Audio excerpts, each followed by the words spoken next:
जय श्री कृष्ण। राधे राधे। मित्र, कर्मयोगना 7मा श्लोकमां आपणे जोयुं काले कि भगवान कृष्णए अर्जुनने वात करी कि अनासक्त भावे थईने जो तू कर्मयोगनी शरूआत करे तो श्रेष्ठ छे। बाकी तो पेलुं जे छे ए तो मिथ्याचारी छे, ए तो दंभी छे।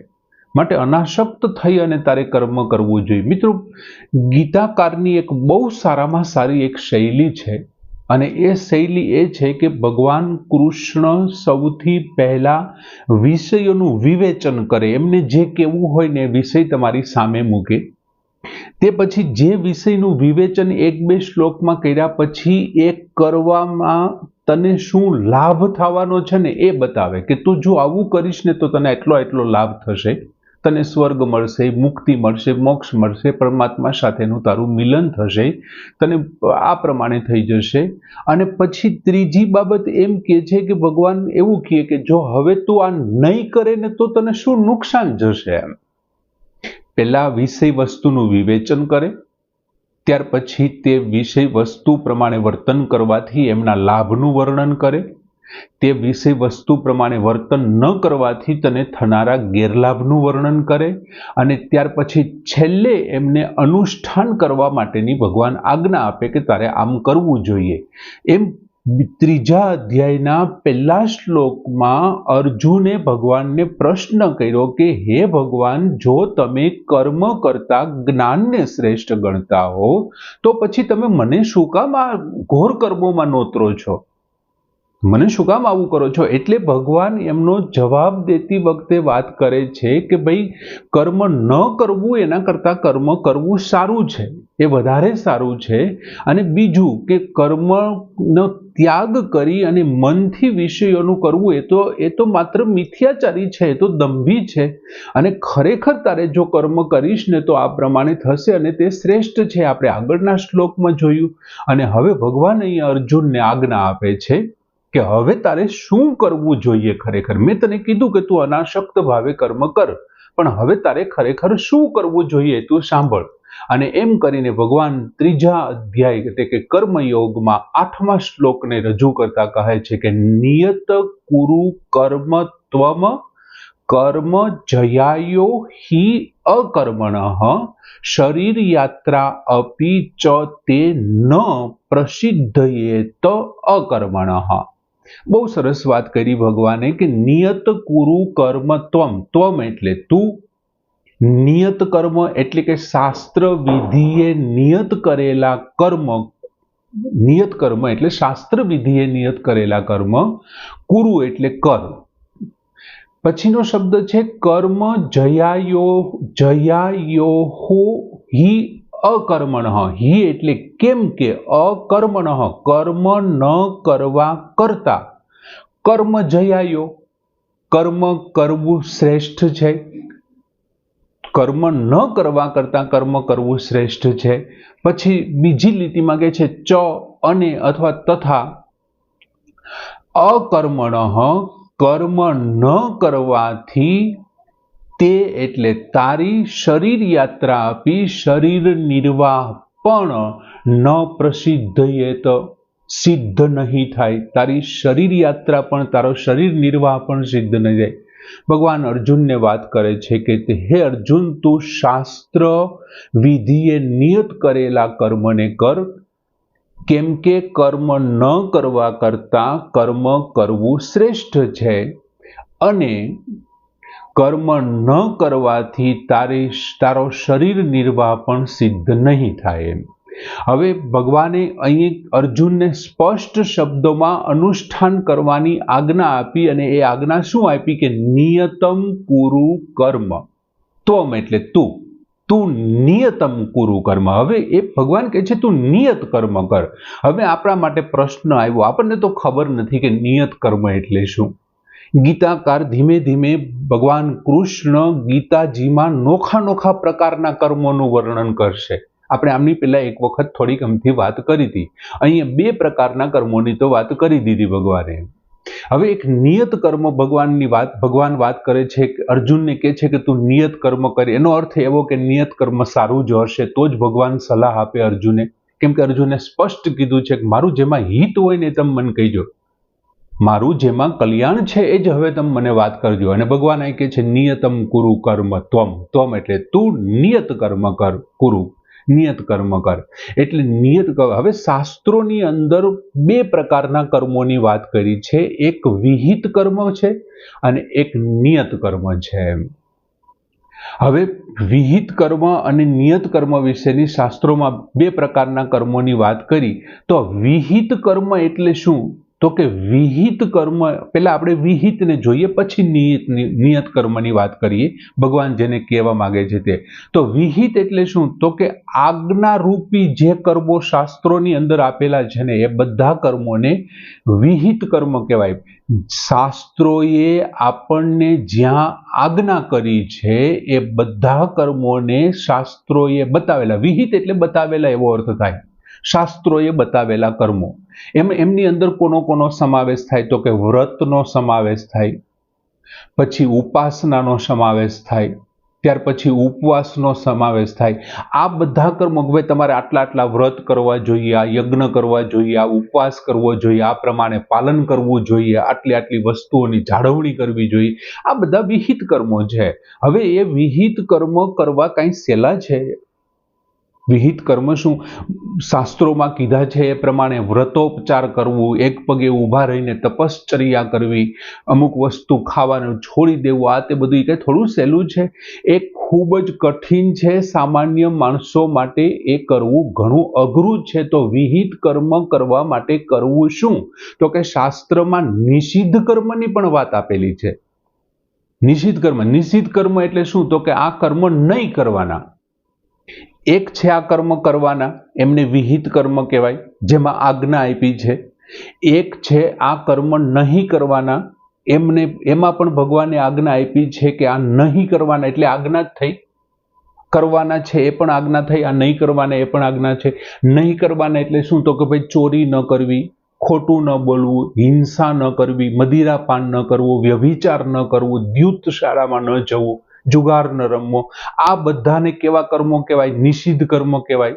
હવે જો તમે વિહિત કર્મ ન કરી શકતા હો તો એમનાથી તમને જે નુકસાન થવાનું છે એમના કરતા તમે નિષિદ્ધ કર્મનો ત્યાગ કરો ને તો આ જે નુકસાન થવાનું છે એના કરતા આમાં મોટો ફાયદો થવાનો છે. તમે ચોરી ન કરો, પાપ ન કરો, માંસાહાર ન કરો, મદિરાપાન ન કરો, વ્યભિચાર ન કરો, ખોટું ન બોલો, તો એમનાથી જે ફાયદો થવાનો છે ને આ વ્રત, ઉપવાસ ને ઉપાસનાથી જે તમને નુકસાન થયું છે ને એના કરતા આનાથી મોટો ફાયદો થશે. ભગવાન એવું કહેવાય, એમ પણ કહેવા માંગે છે. એટલે હવે ભગવાન શું કહે છે કે આ બધા જે કર્મો છે, નિષિદ્ધ કર્મોને તું ન કરે ને તો આ કર્મોની સાથે સરભર થઈ જશે. હવે શાસ્ત્રોએ કહેલા બીજા કર્મો જે ભગવાન કરવાનું કહે છે અર્જુનને કે નિયત કુરુ કર્મ તું નિયત કર્મ કર. તો નિયત કર્મ એટલે શું? વળી આપણને પાછો એ પ્રશ્ન થાય. વિહિત કર્મ તો આપણે માટે ક્લિયર થઈ ગયો, નિષિદ્ધ કર્મ એટલે શું ક્લિયર થઈ ગયો. હજી ઘણા પ્રકારના કર્મ આવશે, સંચિત કર્મ આવશે. બહુ મજાનું ચર્ચા ભગવાન કૃષ્ણએ કરી છે સંચિત કર્મની, એ પણ આવશે. હું માનું ત્યાં સુધી કર્મ સંન્યાસ યોગમાં સંચિત કર્મની ચર્ચા છે લગભગ. હવે એ પછી જ્યારે આવશે ત્યારે જોઈશું. એમ અત્યારે મન કર્મની બાબતમાં એક તો મિત્રો આ કર્મયોગ છે. આ જમાનો કેવો છે? સંપૂર્ણપણે સકામ કર્મને માનવા વાળો જમાનો છે. સંપૂર્ણપણે સકામ ભાવે કર્મ કરવા વાળો જમાનો છે ને એમાં આપણે કર્મયોગ સમજાવવાનો છે. તમને નથી લાગતું થોડુંક મારી પાસે વિષયની બાબતમાં થોડોક અઘરો હોય અથવા મારા અનુભવ એમાં થોડાક ટૂંકા પડે? કેમ કે સંસ્કૃતની અંદર એક જગ્યાએ સ્પષ્ટ કીધું છે કે નિષ્પ્રયોજનમ મૂર્ખાનામ અપી ન કુર્વંતિ કર્મઃ. પ્રયોજન વગરના મૂર્ખાઓ પણ કોઈ પણ પ્રકારનું કર્મ નથી કરતા. પણ જો કે પ્રયોજન અને એની બાબત અહીં આપણે નથી લેતા, એ બધું ત્યાં બીજા અર્થમાં લીધું છે. પણ હવે આપણે નિયત કર્મને સમજવાનો પ્રયત્ન કરીએ. તો નિયત કર્મ કોને કહેવાય? તો કે એક તો વર્ણ, પછી બીજું આશ્રમ, ત્રીજો સ્વભાવ અને ચોથું છે તમારી પાસે મળેલા તમને જે કર્તવ્ય કર્મ છે. વર્ણ, આશ્રમ, સ્વભાવ, પરિસ્થિતિ, દેશ, કાળ, આ પ્રમાણે તમને જેટલા કર્તવ્ય કર્મ પ્રાપ્ત થયા છે તે બધા જ ને કેવા કહેવાય? નિયત કર્મ કહેવાય. હવે દાખલા તરીકે વર્ણ છે તો આપણા 4 વર્ણો છે. બ્રાહ્મણ છે, ક્ષત્રિય છે, વૈશ્ય છે અને શૂદ્ર છે. બ્રાહ્મણે પોતાના બ્રહ્મ તત્વના જે કાંઈ નીતિ નિયમો છે એ પ્રમાણે કર્મ કરવા. ક્ષત્રિયોનું કર્મ છે યુદ્ધ કરવું, રક્ષણ કરવું. ક્ષત્રિયોનો એક બહુ સારો અર્થ નિઘંટુમાં સમજાવ્યો છે, ક્ષતાત ત્રાયતે ઇતિ ક્ષત્રિય, જે ભયમાંથી બચાવે ને એનું નામ ક્ષત્રિય છે. એટલે યુદ્ધ કરવું અને રક્ષણ કરવું એ ક્ષત્રિયો, અને ત્રીજું છે દાન આપવું એનો છે. ત્યાર પછી વૈશ્યનો વેપાર કરવો, અને શૂદ્રનો છે એમના ભાગમાં જે કર્મો આવે છે ક્ષૌરિક કર્મ છે તે. આ 4 પ્રકારના કર્મો છે એ વર્ણ પ્રમાણે છે તો એ નિયત કર્મ છે. સમજાય છે તમને? બ્રાહ્મણનું જે કર્મ છે નિયત કર્મ છે. ક્ષત્રિયો માટે ક્ષત્રિયનું કર્મ નિયત છે. વૈશ્યો માટે વેપાર કરવો, મકાન બનાવવું, ભોજન કરવું. ક્યાંક ચાલ્યા જતા હો ને તમને કોઈક રસ્તો પૂછે અને એને તમે રસ્તો બતાવો છો તો આ બધું જ નિયત કર્મ છે. ત્યાર પછી આશ્રમ પ્રમાણે તો 4 આશ્રમ છે. સૌથી પહેલું બ્રહ્મચર્ય આશ્રમ. તો બ્રહ્મચર્ય આશ્રમમાં બાળપણના 7 વર્ષ પૂરા થયા પછી વિદ્યાભ્યાસ કરવો જોઈએ, જ્ઞાનનું ઉપાર્જન કરવું એ તમારું નિયત કર્મ છે. ગૃહસ્થાશ્રમ ધર્મમાં તમારે ગૃહસ્થીઓના બધા જ નીતિ નિયમોનું પાલન કરી તમારા કુટુંબ, પુત્ર અને પૌત્રક જે કાંઈ વસ્તુઓ છે બધાનું તમારે ભરણ પોષણ કરવું એ નિયમ છે. ત્યાર પછી વાનપ્રસ્થાશ્રમ. તો વાનપ્રસ્થાશ્રમમાં 51 થી 75 વર્ષ સુધી તમારે તમારા અનુભવોને શેર કરવાના. ધીમે ધીમે તમારે અનાસક્ત બનતું જવાનું અને છેલ્લે સંન્યસ્તમાં તમારે ઉત્તમ પ્રકારના પરમ તત્વની પ્રાપ્તિ માટેના પ્રયત્ન કરવા. એ નિયત કર્મ છે. એટલે વર્ણ પ્રમાણે, આશ્રમ પ્રમાણે, પછી અમુક લોકોને એમના સ્વભાવ પ્રમાણે કર્મો મળતા હોય છે. અમુક લોકોનો સ્વભાવ છે મદદ કરવાનો હોય છે. બ્રાહ્મણ દાખલા તરીકે કૃપાચાર્ય છે, દ્રોણાચાર્ય છે, એ બ્રાહ્મણ છે અને એમ છતાં ક્ષત્રિયોની જેમ યુદ્ધમાં અડીખમ ઊભા છે કે નહીં? તો એનો સ્વભાવ છે, સ્વભાવ પ્રમાણે આવેલું એનું કર્મ છે. અને ભલે એમનું જ્ઞાન આપવાનું એનું કૌશલ્ય હતું, પણ જ્ઞાન આપવા પૂરતું, વિદ્યાર્થીઓને શીખવવા પૂરતું કૌશલ્ય એને આપવાનું હતું. એમને યુદ્ધમાં જવાનું નહોતું. મોટા કોચ છે એ કોઈ પણ વ્યક્તિને કોચિંગ ક્લાસ આપતા હોય છે, જ્યારે એમને સ્ટડી કરાવતા હોય છે ત્યારે એ શું કહે છે કે તું અહીંથી 100 મીટર સુધી એક ધારો દોડ. એ કાંઈ સાથે ન દોડે. સમજાય છે તમને? એ સાથે ન દોડે. હવે આમ કર, હવે આ ફટકો માર, હવે આ ફટકો માર, હવે આમ ફટકો માર. એ પોતે ફટકા ન મારે. એ તો ઊભા ઇન્સ્ટ્રક્શન જ આપતા હોય, આમ કર, આમ કર એમ. તો દ્રોણાચાર્ય એના સ્વભાવ પ્રમાણે કર્મને સ્વીકાર્યું છે. એ જ પ્રમાણે મળેલું જે કાંઈ તમારું કર્તવ્ય કર્મ છે, પછી એ કર્તવ્ય કર્મ ભગવાન કે છે ઘોર હોય કે સૌમ્ય હોય એમને તું છોડી ન શકે. નિયત કુરુ કર્મત્વમ. હે અર્જુન, તને આ યુદ્ધ રૂપી કર્મ પરિસ્થિતિ પ્રમાણે મળ્યું છે, હસ્તિનાપુર દેશકાળ પ્રમાણે મળ્યું છે. તું ક્ષત્રિય છો એટલે ક્ષત્રિય એટલે કે વર્ણ પ્રમાણે તને મળ્યું છે. અને બીજું, તારા પત્નીનું તારે રક્ષણ કરવું એ તારા આશ્રમ, તારું ગૃહસ્થાશ્રમ પ્રમાણે તને આ યુદ્ધ રૂપી કર્મ મળ્યું છે. અને હવે તું આવી ગાંડી વાતો કરે છે કે હું યુદ્ધ નહીં કરું એમ. અને હવે તું એમ કહે છો કે આ ઘોર કર્મમાં તમે મને શા માટે નોતરો છો? તને મળેલું તારું નિયત કર્મ ગમે તેવું ઘોર હોય કે સૌમ્ય હોય, અર્જુન, તારે આ નિયત કર્મ કરવું પડશે અને કરવું જોઈએ. એટલા માટે ભગવાન પહેલા જ પદમાં કહે છે નિયતમ કુરુ કર્મ ત્વમ. હે અર્જુન, તું નિયત કર્મ કર. સમજાય છે? પેલું પદ સમજાઈ ગયું? નિયત કર્મ લે. પછી ભગવાન કહે છે હિ. કેમ કે? શું કામ? કારણ કે અકર્મણઃ જયાયો કર્મ. કર્મ ન કરવા કરતા કર્મ કરવું શ્રેષ્ઠ છે, સારું છે.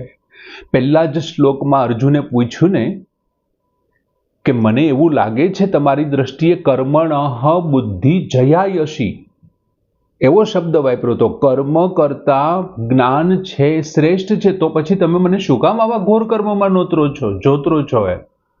એમનો જવાબ ભગવાને જયાયો શબ્દથી જ આપ્યો કે તું કર્મનો ત્યાગ કરે છે, અર્જુન ત્યાગ કરવા જઈ રહ્યો છે કે આવું ઘોર કર્મમાં મને શું કામ નોતરો છે, એના કરતા હું જ્ઞાનની ઉપાસના કરું, મારે કર્મ નથી કરવું, મારે આ યુદ્ધરૂપી કર્મ નથી કરવું. ખરેખર તો નિયત કર્મ એટલે અને નિયત કર્મ એટલે શું છે? એ સ્વધર્મ જ છે. દરેક વ્યક્તિને પરિસ્થિતિ પ્રમાણે સ્વધર્મ છે નિયત કર્મ એટલે. અને જો નિયત કર્મ છે એ સ્વધર્મ છે, પછી વર્ણ પ્રમાણે, દાખલા તરીકે કોઈ એવો પ્રશ્ન કરે તો દુર્યોધન માટે આ યુદ્ધ છે એ સ્વધર્મ નથી, દુર્યોધન એક ક્ષત્રિય છે. બીજું વર્ણ પ્રમાણે તો ક્ષત્રિયમાં આવે દુર્યોધન, તો એમના માટે પણ છે, તો એમના માટે આ નિયત કર્મ ન ગણાય, આ ધર્મ પ્રમાણે શાસ્ત્રો પ્રમાણે આ કર્મ ન ગણાય. એટલા માટે ન ગણાય કે દુર્યોધન આમાં યુદ્ધ કરી અને બીજાનો અધિકાર છીનવી લેવા માંગે છે, બીજાનું રાજ્ય છીનવી લેવા માંગે છે. આમ જ્યારે તમે કોઈનું છીનવી લેવા માંગતા હોવ ને ત્યારે એ તમારું કર્મ છે, ધર્મમય કર્મ નથી રહેતું, એ નિયત કર્મ નથી રહેતું, એ શાસ્ત્ર પ્રમાણેનું કર્મ નથી રહેતું. ભલે દુર્યોધન ક્ષત્રિય હોય તો શું થઈ ગયું, પણ એ નિયત કર્મ નથી એમ. હવે કર્મ જયાયો હિ અકર્મણઃ. અર્જુન યુદ્ધ છોડવા માટે તૈયાર થઈ ગયો, આ મારે યુદ્ધ નથી કરવું, એટલે ભગવાન એમને ગમે તેમ કરીને નિયત કર્મમાં જોડવા માંગે છે કે અર્જુન યુદ્ધ ન કરવા કરતા તો કર્મ ન કરવા કરતા તો કર્મ કરવું શ્રેષ્ઠ છે. તો બાહ્ય રીતે સ્વરૂપ માત્રથી કર્મનો ત્યાગ કરી દે અને મનસા સ્મરણ, તું મનથી વિષયોનું સ્મરણ કરીશ, પછી રાજપાટનું નામ તેને તું સ્મરણ કરીશ, તો તું કેવો ગણાઈશ? મિથ્યાચારી ગણાઈશ, દંભી ગણાઈશ. એ ન ચાલે. 6થા શ્લોકમાં ભગવાને સ્પષ્ટ કીધું અને હવે અહીંયા સીધી આજ્ઞા જ આપી છે. અને ભગવાને 18મા શ્લોકમાં પણ 18મા અધ્યાયના એક શ્લોકમાં વાત કરે છે, લગભગ 40 થી 48મા શ્લોકમાં 40 થી 50ના શ્લોકની વચ્ચે ભગવાન કહે છે કે સહજમ કર્મમ કૌંતેય સદોષમ અપી ન ત્યજેત. જે નિયત કર્મ છે હે કૌંતેય, હે કુંતી પુત્ર, જે સહજ કર્મ તારી સામે આવી ગયું છે એ કર્મ કદાચ સદોષમ અપી, દોષવાળું હોય. કેવું હોય? દોષવાળું. એની અંદર ખરાબ વસ્તુ હોય ને તો પણ ન ત્યજે, ત્યારે તજવું ન જોઈએ. તું ક્ષત્રિય છો અને તારી પાસે ક્ષત્રિય માટે આ યુદ્ધ કરવું એ તારા માટે કર્મ છે, તો તારે તું કોઈ પતિ પત્ની બંને ચાલ્યા જાય છે અને કોઈ વ્યક્તિ આવીને એના પત્નીનું અપહરણ કરવાનો પ્રયત્ન કરે છે, પછી તું ગમે તે વર્ણનો હોય પણ તારો સ્વધર્મ તારી પત્નીને બચાવવાનું અત્યારે પરિસ્થિતિ પ્રમાણે આવેલું આ તારું નિયત કર્મ છે, તો પછી હિંસા થશે, નામ થશે ને એમ ન ચાલે, તારે તારું કર્મ કરવું પડે. ભગવાન એવું સ્પષ્ટ કહે છે કે સહજમ કર્મમ કૌંતેય સદોષમ અપી ન ત્યજેત. 18મા અધ્યાયમાં ભગવાન કહે છે તું સહજ કર્મને છોડી ન શકે. અને આ જ અધ્યાયમાં, બીજા અધ્યાયમાં ભગવાન કહે છે સ્વધર્મમ નિધનમ શ્રેય. પોતાના ધર્મમાં મૃત્યુ પામવું શ્રેષ્ઠ છે, ભલે ગમે તેવો ખરાબ કેમ નથી. તમારો સ્વધર્મ ગમે તેવો ખરાબ કેમ નથી, દરેક ધર્મમાં પોતાના ધર્મમાં મૃત્યુ પામવું શ્રેષ્ઠ છે. વળી દરેક કર્મની અંદર જો મિત્રો અનાસક્તનો ભાવ, અનાસક્ત ભાવ આવી જાય ને તો એ ઉત્તમ પ્રકારનો, શ્રેષ્ઠ પ્રકારનું કર્મ બની જાય. અને કર્મયોગમાં સૌથી વધારે શ્રેષ્ઠ શું છે? તો કે કર્મયોગમાં સૌથી વધારે શ્રેષ્ઠ આ જ છે કે કર્મ જયાયો હિ અકર્મણ. કર્મ ન કરવા કરતા કર્મ કરવું એ શ્રેષ્ઠ છે. એનું નામ તો કર્મયોગ છે. અને એટલા માટે તો ભગવાને બીજા અધ્યાયના 47મા શ્લોકમાં સ્પષ્ટ વાત કરી કે તને ફળ મળે કે ન મળે, તારો અધિકાર એમાં છે જ નહીં. કર્મણી એ વાધિકાર હસ્તે, કર્મ માત્ર કર્મ કરવામાં તારો અધિકાર છે. અને એટલા માટે 4થા ચરણમાં જ ભગવાને કીધું મા તે સંગ તું અકર્મણી, કર્મ ન કરવામાં તારો સંગ ન થાવ. અને તું અહીં કર્મયોગ લઈને બેઠો છે તો કર્મ ન કરવાનું વિચારી કેવી રીતે શકે? ઘોર છે કે સૌમ્ય, તારે ક્યાં નક્કી કરવાનું છે અર્જુન? તારે તો માત્ર નિયતમ કુરુ કર્મત્વમ, તું માત્ર નિયત કરેલું કર્મ, જે શાસ્ત્રોએ શાસ્ત્ર વિધિથી જે નિયત છે ને એ કર્મ કરવાનું છે, એ સિવાય બીજું કાંઈ નહીં. સ્વરૂપ માત્ર કર્તવ્ય ત્યાગ કરવાથી તો તું તારામાં શું થશે? પ્રમાદ ઘરી જશે, આળસ ઘરી જશે, તું નિષ્ઠા ચોર થઈ જઈશ યાર. તું આળસ અને નિષ્ઠાચોર થઈને તારું અધઃપતન થઈ જશે. અને ભગવાન છેલ્લે પછી બીજી લીટીમાં કહે છે, કદાચ તું કર્મને છોડી દઈશ તો શરીર યાત્રા આપી ન તે પ્રસિદ્ધયેત. અકર્મણઃ, કર્મ ન કરવાથી તારા શરીરનો નિર્વાહ પણ સિદ્ધ નહીં થાય. તારે જીવવા માટે ખોરાક જોશે, પાણી જોશે, મકાન જોશે, આ બધું તો જોશે કે નહીં? તો મકાન બનાવવું એ ગૃહસ્થાશ્રમનું નિયત કર્મ છે. વેપાર કરવો એ નિયત કર્મ છે. અને જો તું વેપાર કરવાનું છોડી દઈશ, મકાન બનાવવાનું છોડી દઈશ, ખેતી કામ, નોકરી, આ તે બધું છોડી દઈશ તારા નિયત કર્મને, તો તારો જીવન નિર્વાહ જ નહીં થાય. અને તું પછી જીવવા માટે બીજાનું કમાયેલું ખાઈશ, અને બીજાનું કમાયેલું એની ઉપર તારો અધિકાર નથી. અધિકાર વગરનું ખાવું એ તો પાપ છે. માટે તારે આ ન કરવું જોઈએ. આમ સરસ મજાનો શ્લોક ભગવાને ત્રીજા અધ્યાયનો 8મો શ્લોક કે નિયતમ કુરુ કર્મ ત્વમ કર્મ જયાયો હિ અકર્મણઃ શરીર યાત્રા આપી ચ તે ન પ્રસિદ્ધયેત અકર્મણ. આ શ્લોક અહીંયા પૂર્ણ કરીએ છીએ. જય શ્રી કૃષ્ણ.